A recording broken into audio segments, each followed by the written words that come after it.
Look, I see climate change every day. I live at a beach, I go to a lot of beaches. I see the effect that we're having on sea level rise in particular.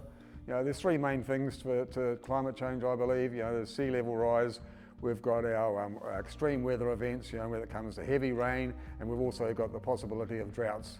So, for me, we've got very good climate change adaptation plans within council at the moment, and they're working really hard on them. It's about funding, trying to fund a lot of the different initiatives that we're having, but all our catchment planning is all based around climate change resilience, and we've got good plans for plentiful water for the future, because water is going to be the new goal, and we're going to have to get used to the fact that recycled water could be part of what our future is, and we'll have plenty of that. And there's some really fantastic initiatives happening in that line at the moment that'll be game changing for the region. So yeah, it's real, it's here, so we've got to be adapting for it, and I'm pretty comfortable what council is working with at the moment, with its own reduction in carbon and all that kind of stuff, so we're very aware of everything that's going on. The monitoring is pretty intense at the moment.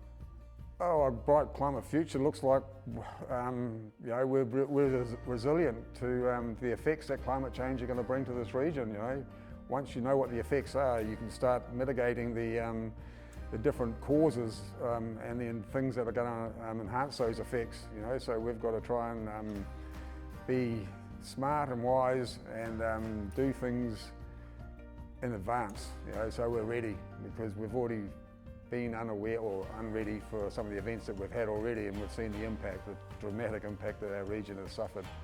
So we need to be wise and doing things in advance so we mitigate all those problems for the future. Oh, well, it all comes down to money, a lot of the things. We're so, our region, we've got the biggest area that we've got to look after with the least ratepayers in the whole country. We're a municipal authority, so we cover a huge region. We've got a huge amount of roads, more, our roading network goes from the top of the North Island to the top of the South Island if you stretch it all out, and 56% of that is unsealed. So, we've just got to try and manage what we can with the funding that we get. We can't rely on ratepayers to do it. We've got to rely on good relationships with the government. And that's a key thing too, actually, having really good relationship with the government and be able to access funding when we really